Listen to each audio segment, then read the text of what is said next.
السلام علیکم ناظرین، قسط نمبر 21۔ بارش کو تھمے ہوئے کچھ وقت ہو چکا تھا۔ پہاڑوں کی اوٹ سے صبح کی پہلی کچی سرمئی روشنی کانپتی ہوئی نمودار ہو رہی تھی۔ یہ روشنی ہمارے لیے نئی زندگی کی نوید تھی۔ دلوں پر بلال کی شہادت کا بوجھ تھا، مگر اس کی قربانی کے ثمر کی تسکین بھی تھی۔ دستاویزات سینے سے لگائے ہم نے بیس کی طرف قدم بڑھا دیے، جہاں سے واپسی کا سفر شروع ہونا تھا۔ راستہ بلا شبہ کٹھن تھا، ہر قدم پر کیچڑ اور پتھروں کی رکاوٹ تھی، مگر روح میں ایک سرشاری تھی کہ ہم نے ایک ناممکن مشن پورا کر لیا تھا۔ اب اصل چیلنج تھا دشمن کی زمین سے خاموشی کے ساتھ اپنے وطن پہنچنا۔ میں نے عارف اور سلیم کی طرف دیکھا، ہمارے چہروں پر تھکن، آنکھوں میں سرخ دورے اور کپڑے خون اور کیچڑ سے ہٹے ہوئے تھے۔ زخموں کی ہر جلن ایک یادگار تھی، لیکن ہمارے قدموں میں فولادی طاقت آ چکی تھی۔ سلیم نے اپنے بھیگے لبوں کو حرکت دی۔ بھائیو، جموں چھاؤنی کا علاقہ بارڈر کے بالکل قریب ہے۔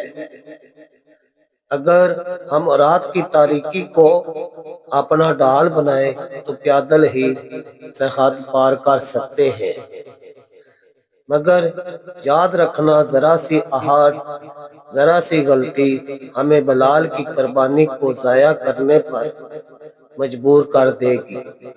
ہم نے حتمی فیصلہ کر لیا، دن میں چھپنا اور رات کی گپ اندھیرے میں سفر کرنا۔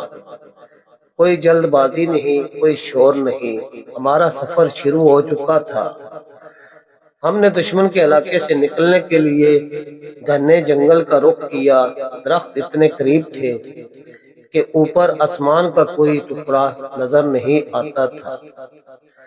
سوکھی ٹہنیاں ہر قدم پر کرکراتی تھیں، جیسے ہمیں دھوکہ دے رہی ہوں۔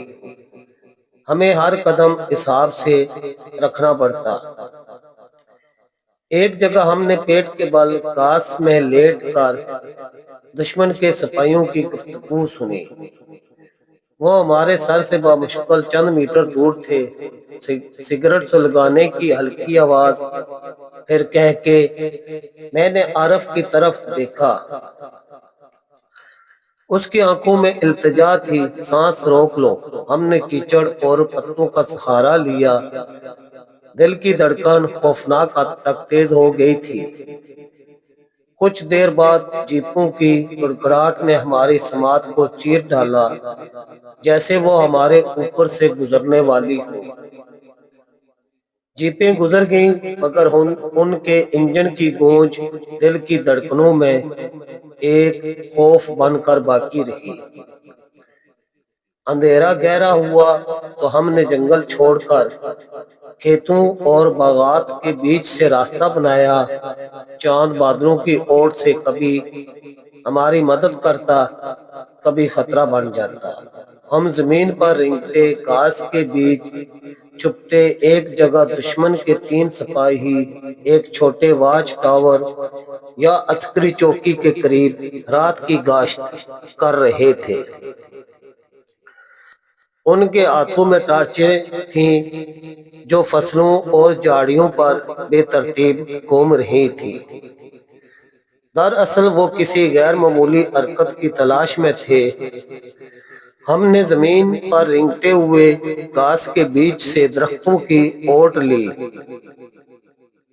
پاؤں میں چبھنے والے کانٹوں اور کینکروں کو نظر انداز کرتے رہے۔ پھر ایک چھوٹی تیز بہاؤ والی ندی راستے میں آئی۔ پانی کی سردی ہڈیوں تک اتر جانے والی تھی۔ سلیم نے دانت پیستے ہوئے کہا، یہاں سے گزرنا ہی ہوگا، کوئی اور چارہ نہیں۔ ہم نے اپنے کپڑے کس کر اوپر اٹھائے اور ٹھنڈے پانی میں قدم رکھا۔ پانی کی سرد لہر نے جسم کو ایک لمحے میں سن کر دیا۔ ایسا لگا جیسے ہزاروں سوئیاں جسم میں چبھ رہی ہوں۔ مگر ہم نے آنکھیں بند کی اور ایک دوسرے کا سہارا لے کر بہاؤ کے خلاف دوسری طرف پہنچ گئے۔ یہ سردی بلال کی یاد دلاتی تھی جسے ہم نے اسی زمین پر چھوڑا تھا۔ تیسرے دن کا طلوع تھکن عروج پر تھی، پیروں میں گہرے چھالے پڑ چکے تھے، مگر بارڈر کی خوشبو ہمارے احساس کو طاقت دے رہی تھی۔ عارف نے آہستہ سے کہا، بھائی جان، آخری چند کلومیٹر سب سے مشکل ہیں۔ یہاں دشمن کی نگاہ سب سے زیادہ چوکس رہتی ہے، سرچ لائٹ اور کتوں سے بچنا ہوگا۔ ہم نے آخری حملہ رات کے آخری پہر کے لیے محفوظ رکھا، جب تھکن کے مارے پہرے دار ذرا ٹہل جاتے ہیں۔ گپ اندھیرا دور باڑ پر سرچ لائٹس کا خوفناک ناچ جاری تھا۔ ہم نے زمین پر لیٹ کر ان کی حرکت کا حساب لگایا۔ ہر 12 سیکنڈ بعد لائٹ کا جھکاؤ دوسری طرف جاتا۔ ہم نے آہستہ آہستہ رینگتے ہوئے قدم بڑھائے۔ اچانک چند میٹر کے فاصلے پر ہمیں دشمن کے سپاہیوں کے سائے نظر آئے اور اس کے ساتھ ہی کتوں کی ہلکی مگر خطرناک گھرہٹ ہمارے کانوں میں پڑی۔ خوف سے میرے حلق میں جیسے سارا خون جم گیا۔ کتے ہماری طرف بڑھ رہے تھے۔ عارف نے بجلی کی تیزی سے ہاتھ بڑھایا، آس پاس کی گیلی مٹی اٹھائی اور فوراً اپنے کپڑوں پر مل لی تاکہ انسانی خوشبو دب جائے۔ کتے قریب آئے، سونگھا اور چند سیکنڈ کی وحشت کے بعد وہ حیرت انگیز طور پر خاموش ہو کر واپس چلے گئے۔ یہ چند سیکنڈ کسی صدی سے کم نہیں تھے۔ ہم نے لمحہ غنیمت جانا اور ٹوٹے ہوئے خوابوں کی طرح باڑ کی طرف لپکے۔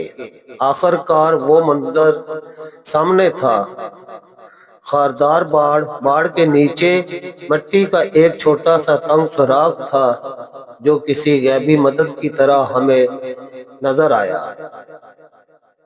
سلیم سب سے پہلے رینگ کر گزرا۔